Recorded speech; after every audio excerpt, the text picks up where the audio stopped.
Hey,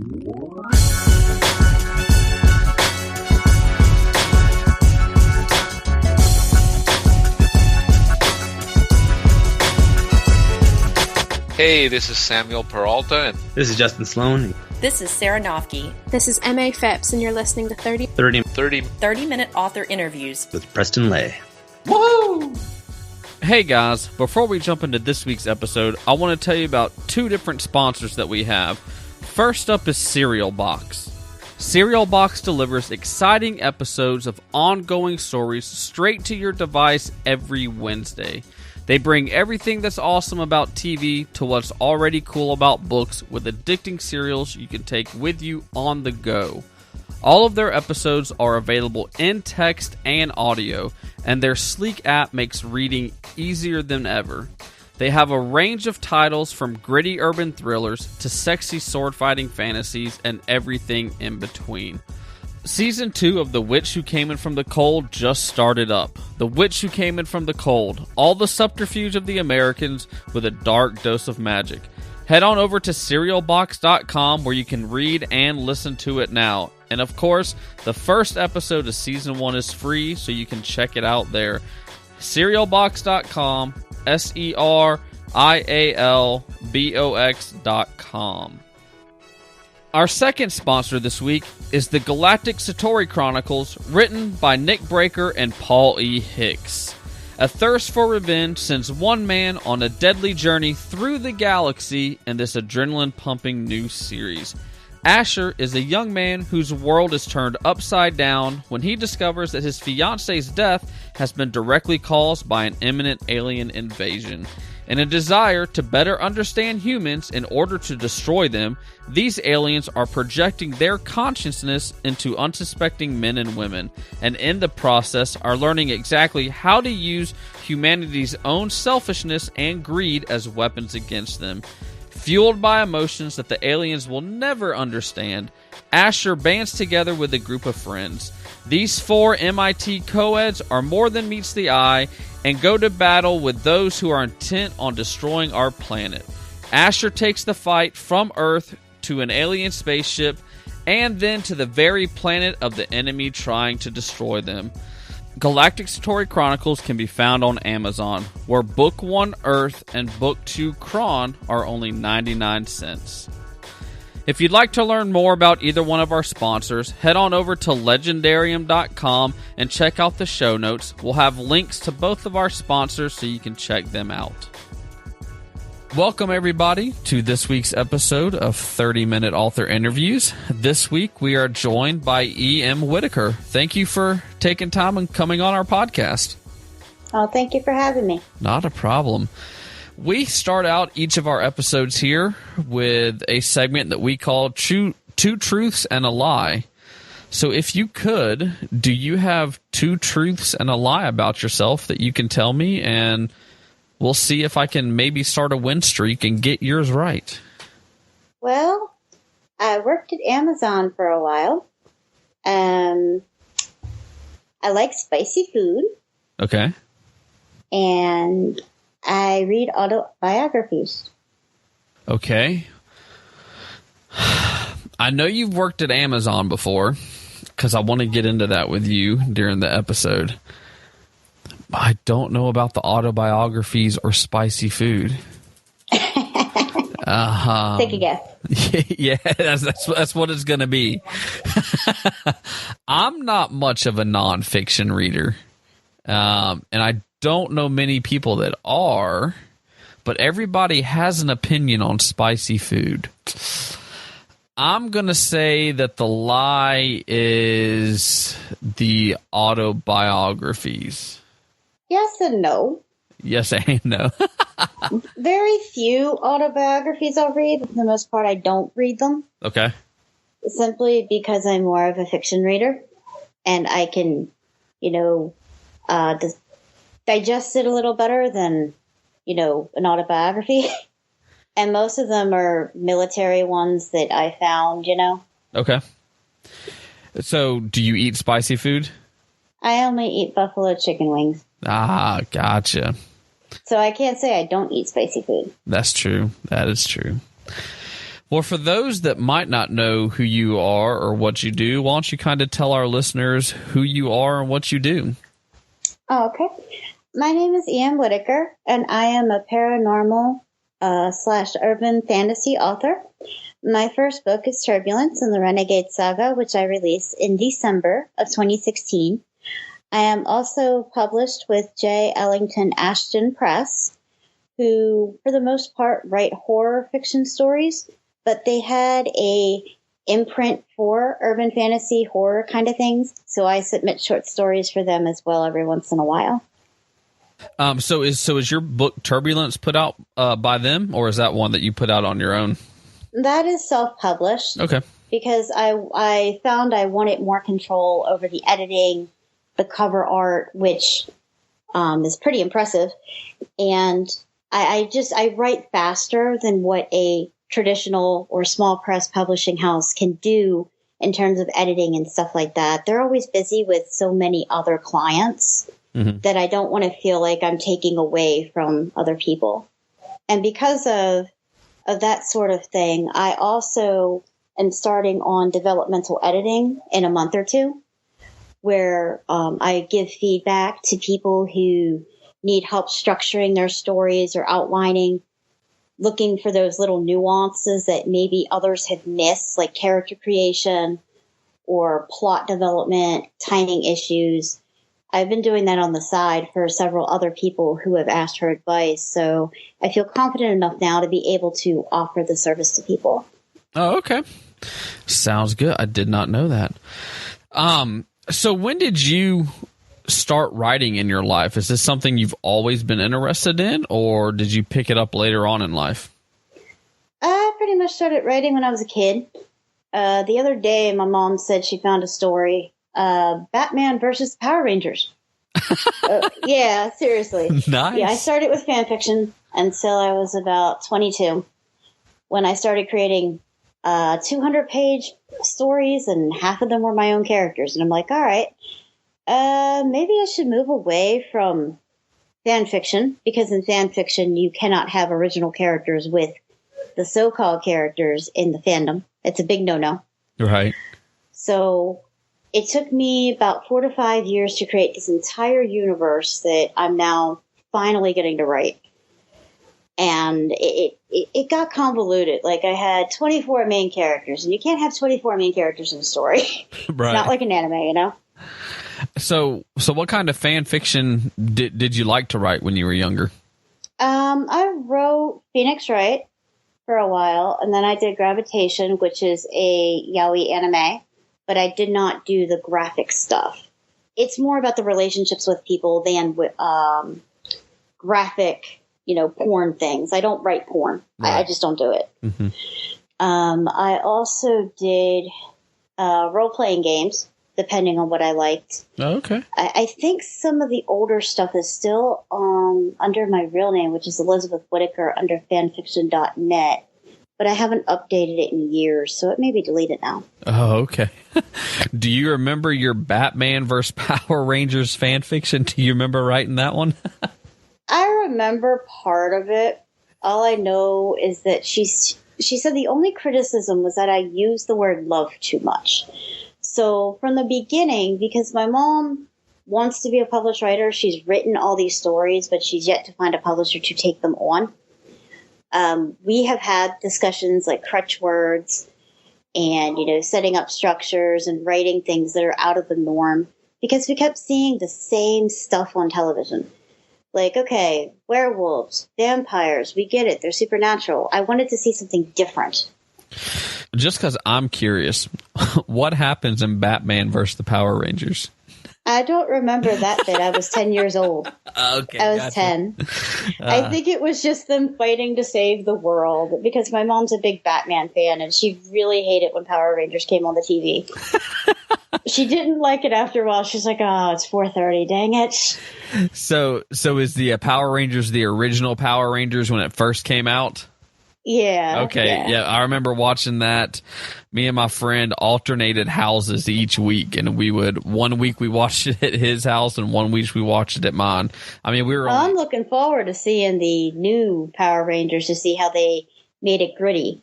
It actually looks, at first when I heard they were doing it, I thought it was going to be corny. And I haven't watched the Power Rangers, since, the one that we were talking about when it first came out with all the corny fighting and everything. But this preview. It's on Netflix.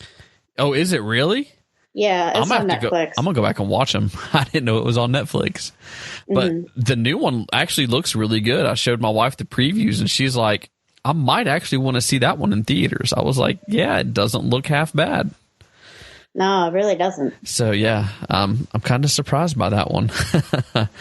So you said that you worked for Amazon, and I know according to the bio that you sent me, you said that you worked for Borders for a while, and then you also worked for Amazon's print-on-demand service.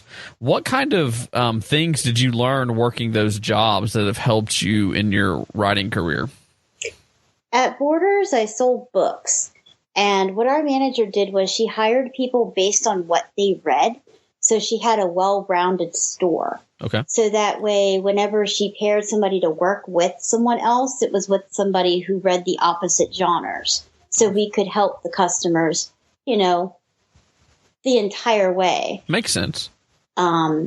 We had, I think, 2 to 3 people who read sci-fi fantasy, but we read different branches of sci-fi fantasy. Like one read epic fantasy, one read urban, and one read the hardcore sci-fi. Okay.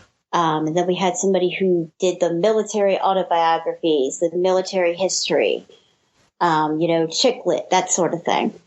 Working at Borders did give me the charisma to actually sell the books without being pushy. Okay. And I also learned a couple other things, such as don't underplay your book just to get a buck. And what I mean by that is this. We had an individual who recommended a book about adult issues to a 12-year-old to read for school. So I came back from lunch, and the mother threw the card at me, and asked, why did this coworker recommend a book about sexual assault to a 12-year-old girl for a high school project? Oh, wow. And I'm like, I am so sorry. I was not present. I went on lunch break and I felt really bad, and it was so bad she called corporate. Oh, no. So when people ask me if my books are appropriate for their kids, and I'm talking teenagers, I usually will tell them that in my experience, it is an 18-plus book, simply because there's language, there's crime, there's drama, there's people getting shot. You don't want like a 11-year-old kid reading that, you know what I mean? So if the parents want to, I just tell them to use their judgment. But I learned do not just say, oh, yeah, they can read it just to get a quick buck, because it's not going to get you loyal readers. It's not going to authenticate you by any means. It's just going to make you look like that you're trying to sell something. And authors, while we want to sell things, we want to make our readers happy too. Yeah. I went into a Barnes and Noble not too long ago, and I was asking, went to the customer service desk that they have, and I was asking if they had a book in stock.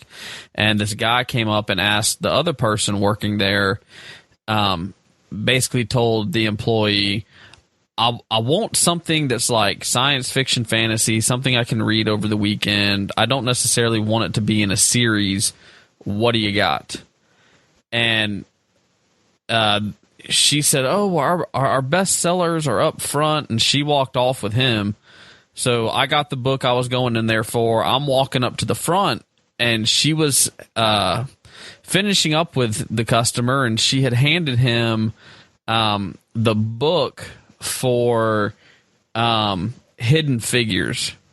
And he kind of looked at it as she was walking off, and I'm like, okay, that's like space. I saw the movie, but it's not really sci-fi fantasy. So I ended up walking over to the guy, and I was like, I kind of overheard what you were looking for.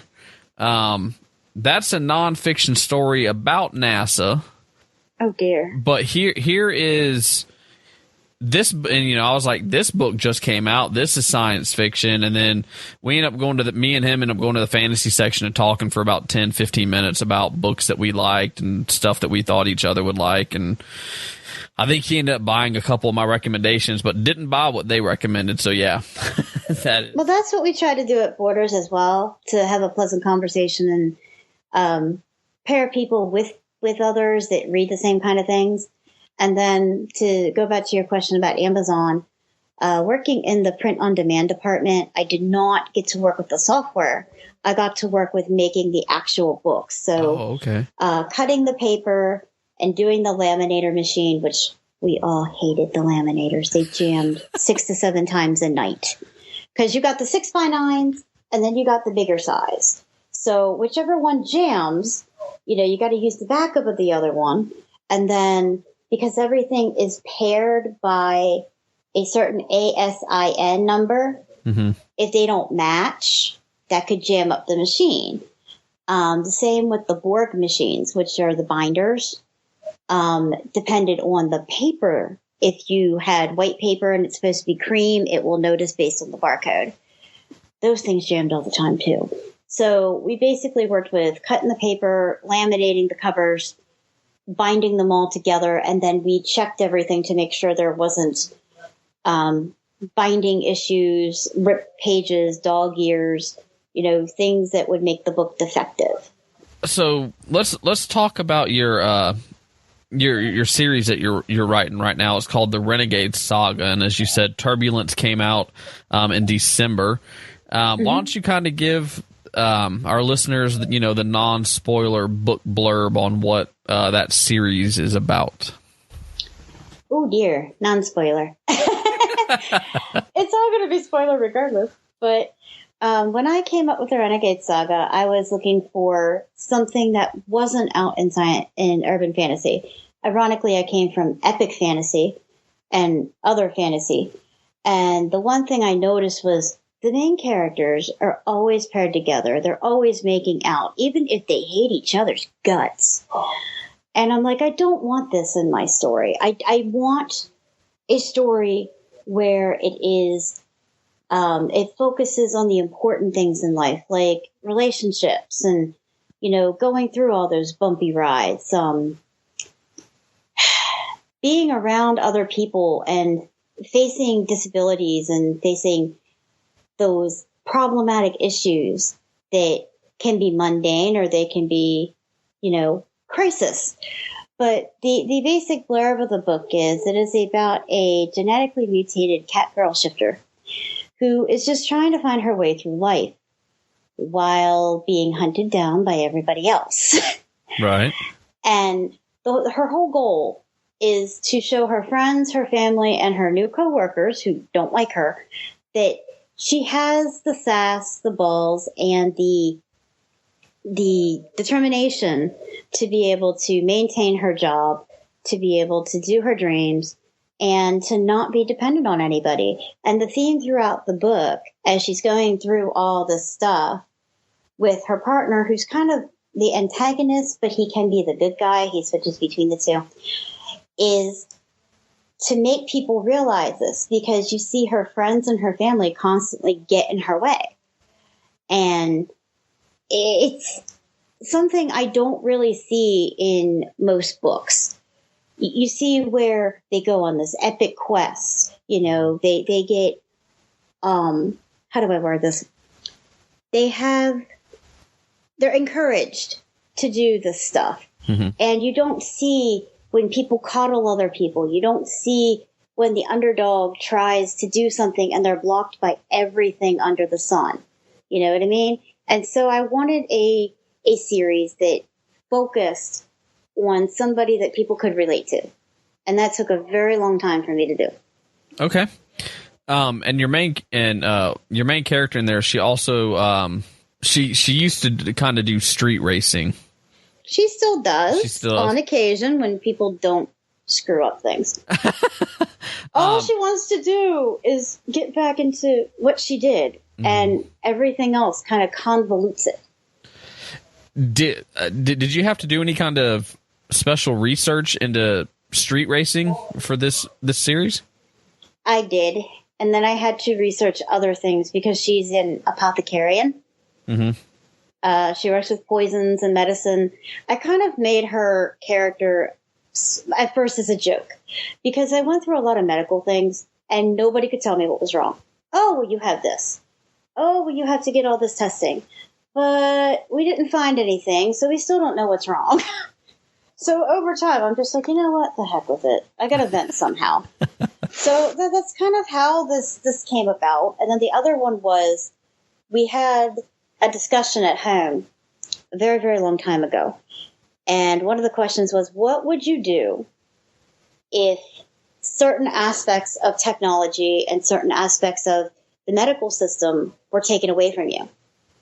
Okay. So it sort of combines all those things. So not only did I have to research about cars and techniques, I had to research about, weaponry. Mm-hmm. That's been a big thing because I don't know much about guns. Fortunately for me, I live with a previous infantryman. Okay.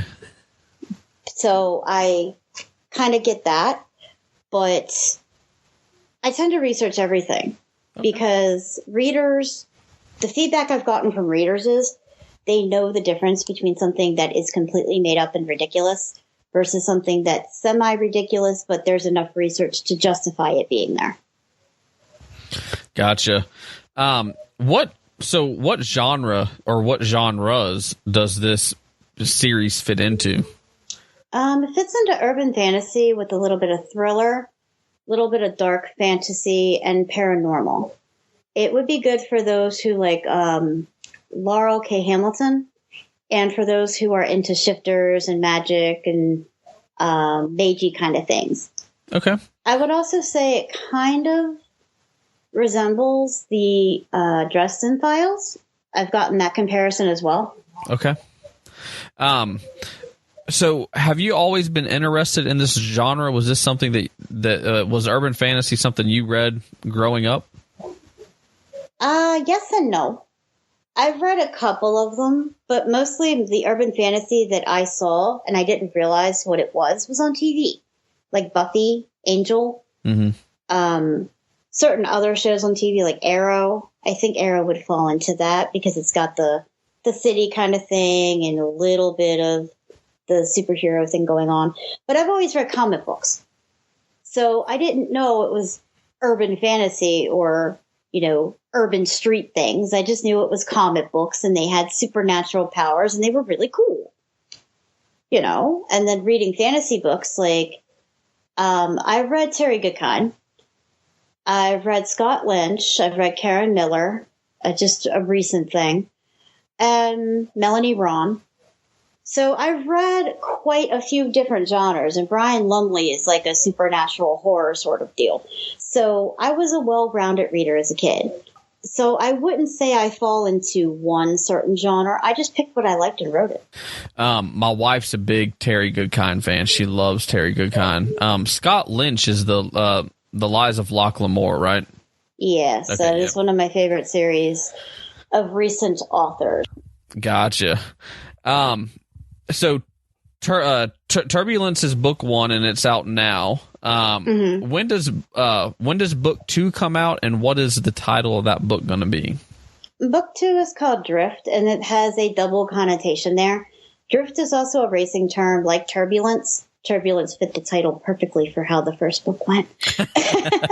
But drift is a racing term. It also symbolizes the fact that both the main characters are drifting away from their previous lives and learning how to blend together. Okay. And to work together without trying to kill each other.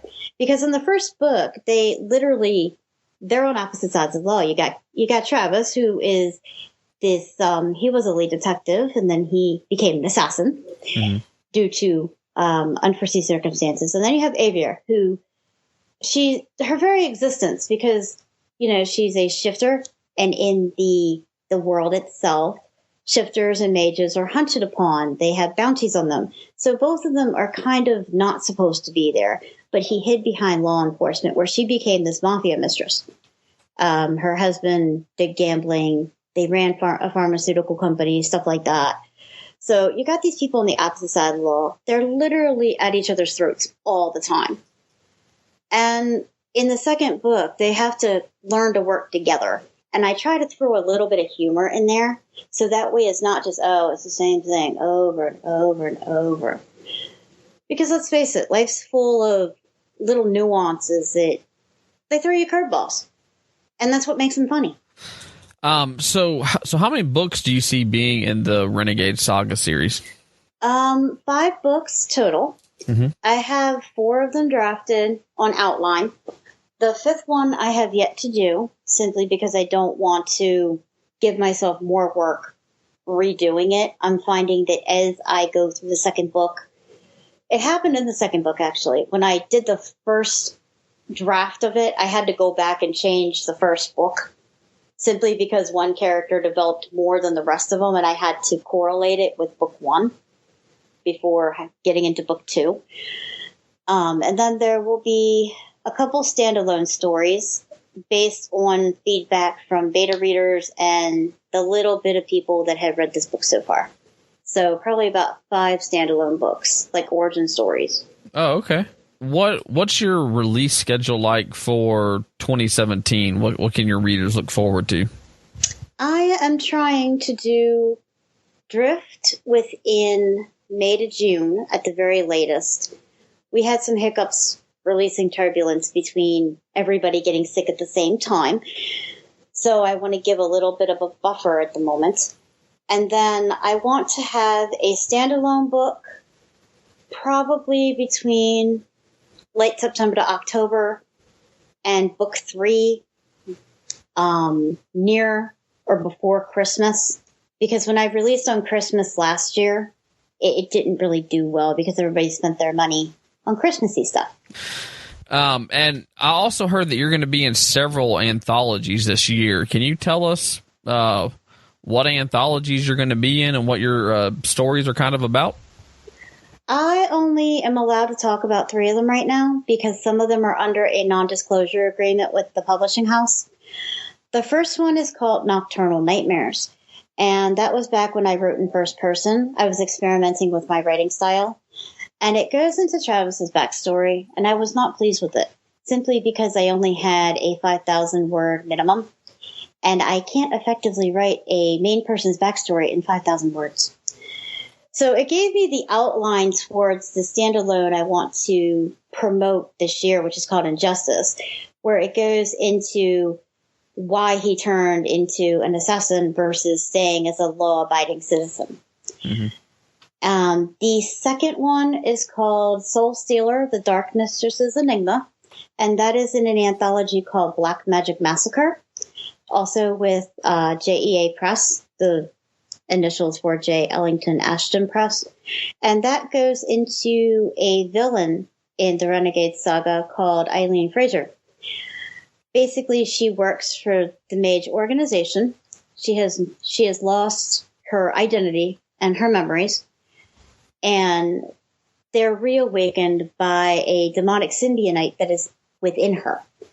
So that is kind of her backstory and why she is into the series, because people wanted to know a little bit about that. The third one is called The Price of Sobriety, and that is in the Werewolf versus Vamps 2 anthology with the same house. And it goes into the main character's best friend, who has an alcohol problem. And it's set 15 years before the series starts, where you see Avier, she's kind of naive, but she wants to help. It is an 18-plus story simply because of the nature of it, not sexually. Just, you don't want kids reading about a brothel, you know? So it is an 18-plus story there. But the theme of that one was a transformational sequence. And it was a slow transformation based on the guy's anger and trying to do the right thing. But he has all these women in his life who are kind of gung-ho, headstrong, and they just don't want to listen to him. Right. So that one was very fun. It was different. I got to focus on a character that wasn't a main character, so that was nice. Okay. Well, here at 30-minute author interviews, we like to end each segment each interview with a segment that we call the legendary ending. These are kind of some non-book related yet kind of book related questions that we're going to dive into here. The first one is, what songs are currently on your writing playlist? I have things from Avenged Sevenfold, like the song Higher. Mm-hmm. I have So Far Away. I have Linkin Park. I have Serena. I believe that's how you say that group's name. I have really anything from Hollywood Undead to Linkin Park to Skillet, Tattoo, video game soundtracks, because we listen to those a lot at home. Stuff from Final Fantasy, Super Nintendo games, PlayStation, you name it, there's probably something on there. I have about 80 gigs worth of music on the computer. Oh, so wow. It pretty much can vary depending on the mood, depending on what we want to listen to.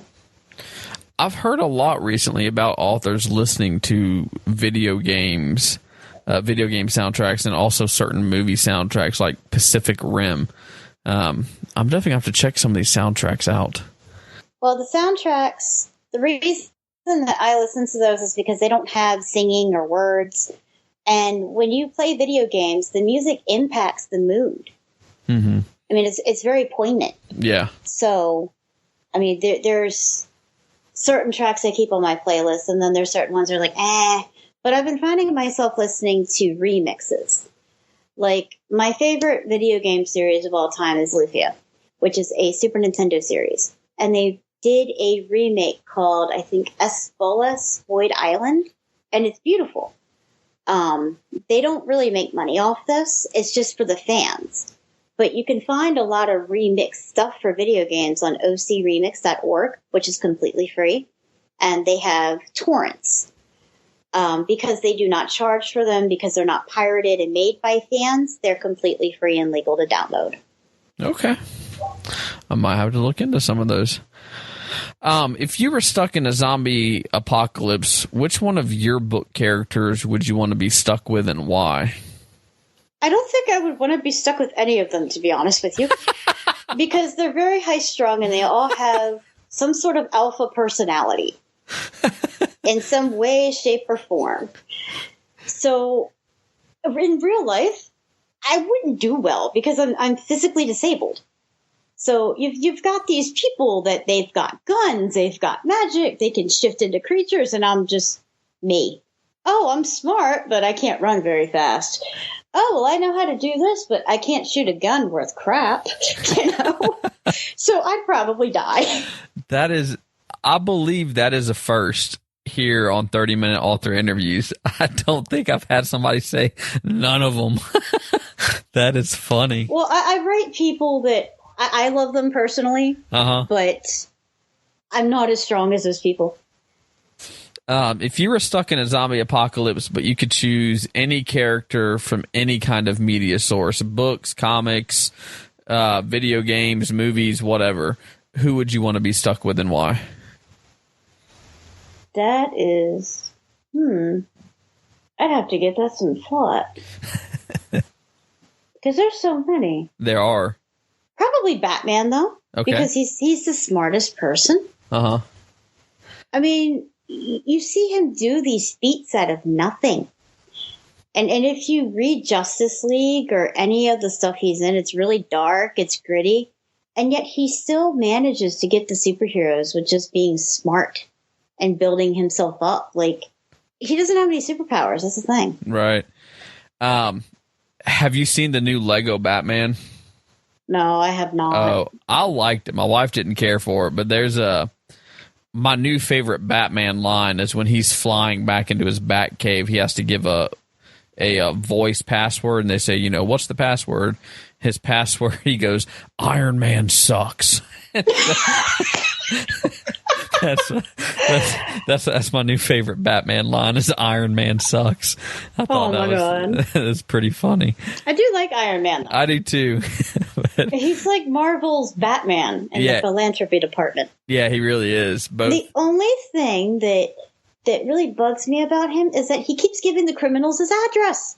That he complains that his house gets destroyed. Right. Like, don't give them your address, dude. If you had a time machine, where would you travel and why? A time machine. Well, I thought the industrial age was pretty cool when they started making machines and stuff like that. And then if you could choose one superpower, what would it be and why? Ooh, there are so many to choose from. I don't think I would want telepathy. Okay. Probably invisibility. Okay. Why invisibility? Because I don't like people very much. Okay. So going out with people, I could do it easier without worrying about people getting too close and everything. That's right. So the question that we're famous for here is, a penguin walks through the door right now wearing a sombrero. What does he say and why is he here?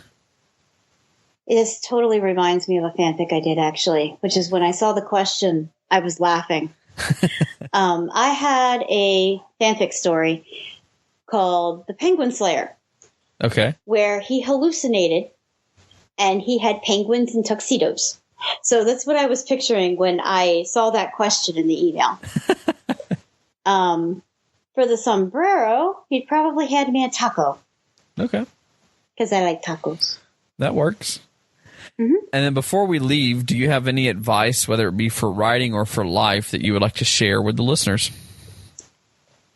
Writing what you know only goes so far, but don't be afraid to write things or read about things that you don't know. I had a friend on my Facebook list who he wanted to write about a certain demographic, but he didn't want to because he didn't want to inaccurately portray it in reference to a post I made. Don't be afraid to do it. If you have to do research, by all means do it. We have to do it for real life every day anyways. It's just something else that we just got to do. Okay. And where can our listeners find out more about you or your stories? I am on Amazon, and to see updates and other publications, you can go to www.emwhittaker, WHITTAKER.com. Okay. Well, we will put links to everything in the show notes over at the Leigendarium. Thank you for taking time out of your day and coming on 30-minute author interviews. Thank you for having me. I appreciate it. Well, everybody, that is all the time we've got for this episode. Thank you so much for tuning in to 30-minute author interviews. We hope you come back next Wednesday and every Wednesday for a brand new episode. And head on over to Leigendarium.com and check out the show notes for this episode. In the show notes, you're going to see a giveaway from E.M. Whittaker, where you can win a signed copy of her book, Turbulence. Also on the show notes, you'll find the link to our sponsors, Cereal Box and Galactic Satori Chronicles by Nick Breaker and Paul E. Hicks. So head on over to Leigendarium.com, check out the show notes, visit our sponsors, tell them that you heard about them through 30-minute author interviews, and then also sign up to win a signed copy of Turbulence from E.M. Whittaker. And we'd also like to thank a few of our Patreon subscribers. We would like to thank Nick Breaker, Diane S. Loftus, Third Scribe, and Maggie Stewart Grant. They are supporting 30-minute author interviews through Patreon, and they're also receiving the very special Patreon-only podcast called 10 Questions With. So visit patreon.com/Leigendarium and find out how you can support 30-minute author interviews as well. Until next time, stay legendary.